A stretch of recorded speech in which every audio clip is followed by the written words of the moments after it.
पुण्यामध्ये आता मतदानाचा उत्साह बघायला मिळतोय। अनेक नागरिक आपला मतदानाचा हक्क बजावताना दिसतात आणि त्यातच आपले मराठी कलाकार सुद्धा मतदान करताना दिसतात। अभिनेत्री श्रुती मराठे हिने सुद्धा मतदानाचा हक्क बजावलेला आहे आणि यावेळी सगळ्यांनी मतदान करावं असं आवाहन श्रुतीने केलं।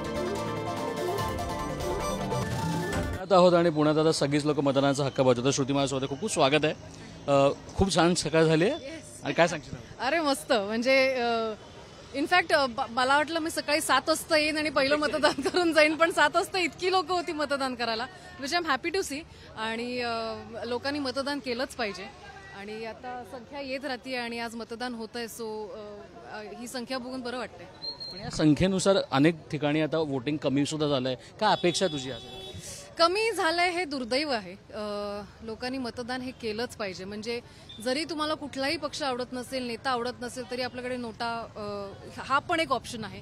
सो तुम्ही ते पण करा। जर तुम्हाला कोणीच काही पटत नसेल तर पण मतदान करा, त्याच्याने खूप फरक पडतो। सो केलं पाहिजे। आणि एक सगळे प्रश्न विचारणार आहेत, काय काय अपेक्षा, काय झालं पाहिजे पुण्यात? खूप अपेक्षा आहेत, खूप जास्त अपेक्षा आहेत। मी पुण्याची आहे, पुण्यात वाढलेली आहे। मी पुणे बदलताना बघितलं आणि पुणे चांगलंही होताना बघितलं। म्हणजे पुणे खूप चांगलं झालंय, पण there is a lot of scope of improvement आणि ते इम्प्रूव्हमेंटचा स्कोप दिसतोय मला। म्हणजे असं नाहीये की पुणे अजून बेटर होणार नाही। त्याचं नियोजन केलं असेल, फक्त ज्यांना मत दिलेलं आहे आणि जर ते निवडून आले तर त्यांनी आम्हाला आमच्या सगळ्या अपेक्षा पूर्ण कराव्या हीच इच्छा आहे। Thank you so much. थँक्यू। तुम्ही बघू शकता आताच खऱ्या अर्थानं श्रुती इथे आली होती।